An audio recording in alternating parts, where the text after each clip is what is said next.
क्या आप बिना एनमैप सीखे इथिकल हैकर बन सकते हैं? तो आंसर है नहीं। अगर आप cyber security, ethical hacking, bug bounty या पेनिट्रेशन टेस्टिंग में जाना चाहते हैं तो एनमैप आपका सबसे पहला और सबसे इंपॉर्टेंट टूल होता है।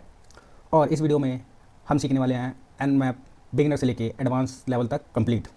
इसमें मैं समझाऊंगा बिल्कुल आसान भाषा में एनमैप को, तो वीडियो को एंड तक ज़रूर देखिए। तो सबसे पहले बात कर लेते हैं अब अबाउट एनमैप। तो एनमैप बनाया था गॉर्डन लियोन ने, जिसे हम फेडोरा के नाम से भी जानते हैं। ये रिलीज़ हुआ था 1997 में और ये ओपन सोर्स टूल है, तो आप कोई भी इसे यूज़ कर सकता है बिना किसी लाइसेंस के। इसकी ऑफिशियल वेबसाइट है nmap.org, तो आप वेबसाइट को विजिट करके वहाँ से डाउनलोड भी कर सकते हैं। चलते हैं अपनी नेक्स्ट स्लाइड में। What is Nmap?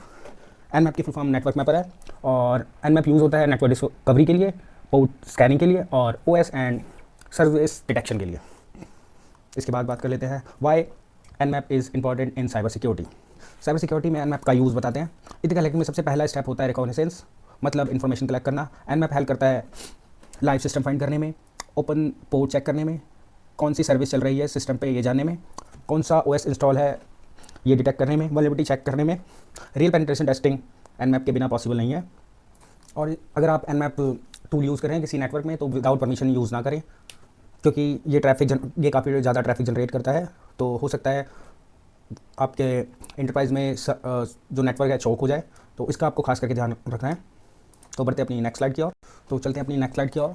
तो इसमें देखते हैं हम कैसे काली लिनक्स में एनमैप को इंस्टॉल करते हैं।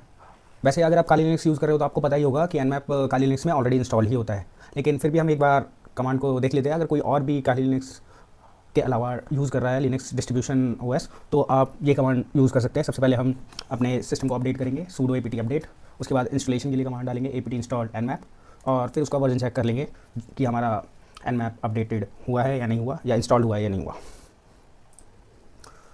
अब बात कर लेते हैं विंडोज़ ऑपरेटिंग सिस्टम में कैसे इंस्टॉल करना है एनमैप। तो आप सिंपली एनमैप की ऑफिशियल वेबसाइट पे जा सकते हैं, जो कि है nmap.org।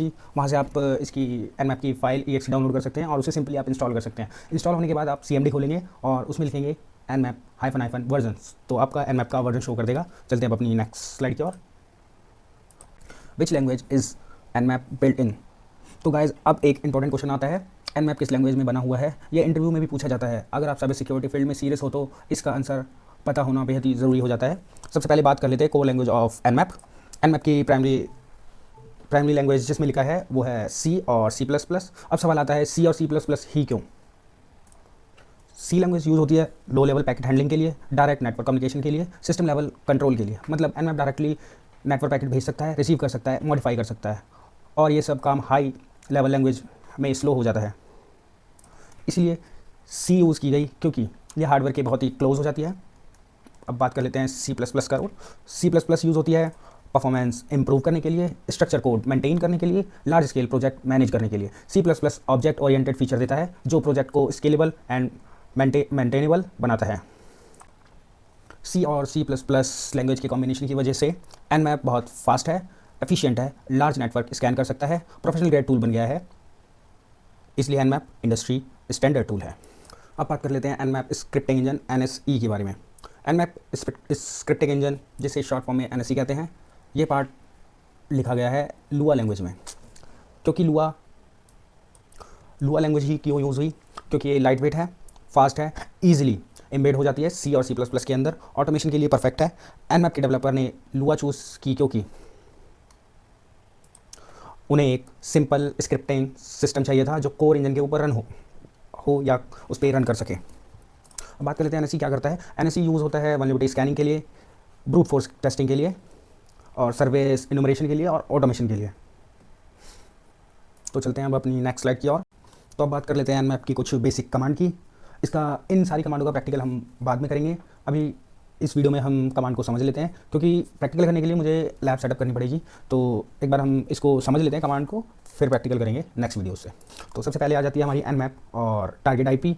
इसे हम टारगेट के IP को स्कैन कर लेते हैं, और इसमें डिफ़ॉल्ट जो भी है, डिफ़ॉल्ट पोर्ट्स वो सारे से होते हैं। अब हमें जब स्पेसिफिक कोई पोर्ट को स्कैन करना है तो उसके लिए हम -P का यूज़ करते हैं। और टारगेट IP -P में जैसे इसमें पोर्ट 80 दे रखा है, इसमें सिंगल पोर्ट स्कैन होगा, पर्टिकुलरली पोर्ट 80, और उसकी डिटेल शो करेगा। उसके बाद हमें अगर सारे के सारे 65,535 पोर्ट स्कैन करने हैं तो हमें कमांड डालनी पड़ेगी nmap -p टारगेट की IP। इससे क्या होगा, जितने भी पोर्ट, ये स्कैन करने में बहुत ही ज़्यादा टाइम लेगा, लेकिन आपको सारे के सारे पोर्ट शो करेगा जितने भी एक्टिव पोर्ट है टारगेट सिस्टम पे। उसके बाद आ जाती है कि हम अपने नेटवर्क में कैसे स्कैन करें और कितने डिवाइसेस एक्टिव हैं हमारे नेटवर्क में। उसके लिए कमांड आ जाती है, ये कुछ है nmap 192.168.1.0/24। जो /24 है ये आईपी एड्रेस का सबनेट है, यानी कि हम पूरा एक नेटवर्क को स्कैन कर रहे हैं जिसमें आईपी आएगी 1 से लेके 255 तक। ये सारे के सारे पोर्ट और सिस्टम स्कैन करेगा जो हमारे नेटवर्क में एक्टिव होंगे। तो चलते हैं अपनी नेक्स्ट स्लाइड की ओर। अब कुछ इंटरमीडिएट कमांड जो है वो उसकी बात कर लेते हैं। तो सबसे पहला आ जाता है nmap-sv टारगेट आईपी। तो एसवी की मदद से हम सर्विस डिटेक्शन करते हैं, सर्विस वर्जन डिटेक्ट होता है इस फ्लैग की वजह से, -sv। उसके बाद आ जाती है -o।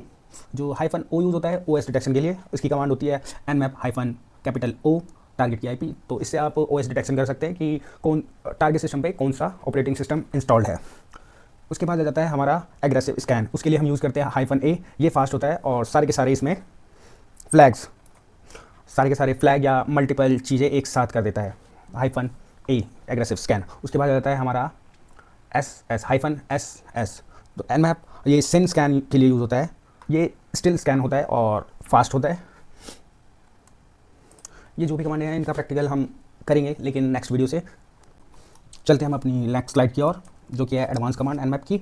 अब आप प्रो लेवल की तरफ बढ़ रहे हो तो सबसे पहले हम बात कर लेते हैं स्पीड कंट्रोल। स्पीड कंट्रोल के लिए हम यूज़ करते हैं nmap-t4 and target IP. By default nmap में t3 वर्क करता है जो नॉर्मल स्पीड में स्कैन करता है। इसके बारे में भी हम बाद में पूरा एक्सप्लेन करेंगे, अभी सिर्फ को यहीं तक रखते हैं। उसके बाद आ जाती है कमांड nmap-p टारगेट आईपी। इसमें नो पिंग पैकेट जाते हैं, मतलब ये पिंग के बिना ही सिस्टम को स्कैन करता है। उसके बाद आ जाती है nmap स्क्रिप्ट 1 टारगेट आईपी। ये स्क्रिप्ट यूज़ कर रहा है इस कमांड में, और साथ ही साथ 1 जो है एक वल्नरेबिलिटी स्कैनर के लिए फाइल होती है, स्क्रिप्ट होती है बेसिकली, जो nmap में यूज़ होती है। तो उसके लिए कमांड है वल्नरेबिलिटी स्कैनर के लिए कमांड है nmap-स्क्रिप्ट। स्क्रिप्ट का नाम डालेंगे, अभी हमने इसमें 1 डाल रखा है क्योंकि हम वल्नरेबिलिटी स्कैन कर रहे हैं। उसके बाद हम टारगेट की आईपी डालेंगे। उसके बाद आ जाता है स्कैन रिजल्ट सेव करने के लिए nmap-OA for all. Basically nmap में आउटपुट जो है 4 फॉर्मेट में सेव होता है। सबसे पहले हो जाता है txt में, उसके बाद हो जाता है xml फॉर्मेट में, फिर आता है ग्रैपेबल, और उसके बाद आ जाता है एक स्क्रिप्ट किडी फॉर्मेट। स्क्रिप्ट किडी इसीलिए क्योंकि वो थोड़ा सा शो ऑफ करने के लिए उस टाइप में सेव होता है, मतलब थोड़ा सा स्क्रिप्ट किडी वाला फॉर्मेट में आपको जब मैं प्रैक्टिकल आउटपुट सेव करेंगे उसमें बताऊंगा कि आपको कैसे कैसे वर्ड दिखाई देते हैं जब आप स्क्रिप्ट किडी आउटपुट में सेव करते हैं। अभी इसको यहीं पे रखते हैं, चलते हैं हम अपनी नेक्स्ट स्लाइड की ओर। nmap वर्कफ्लो इन इथिकल हैकिंग। रियल वर्ल्ड में प्रोसेस कैसे यूज़ होता है, अब उसके बारे में बात कर लेते हैं।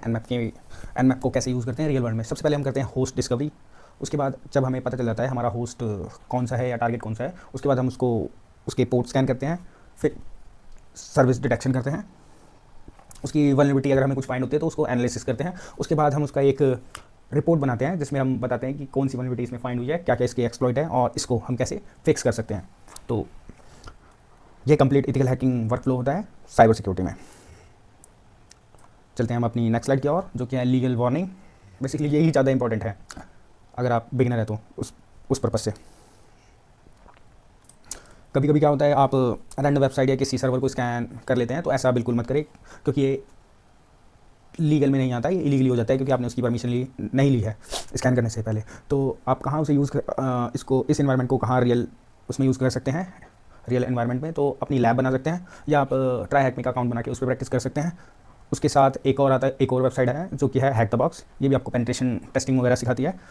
और या फिर आप रिटर्न में किसी नेटवर्क या किसी टारगेट को स्कैन कर रहे हैं तो आप उसकी रिटर्न में परमिशन ले लें। अनऑथराइज स्कैनिंग जैसे कि आपको पता ही है इलीगल है, तो इसके कॉन्सिक्वेंसेस आपको फेस करने पड़ सकते हैं।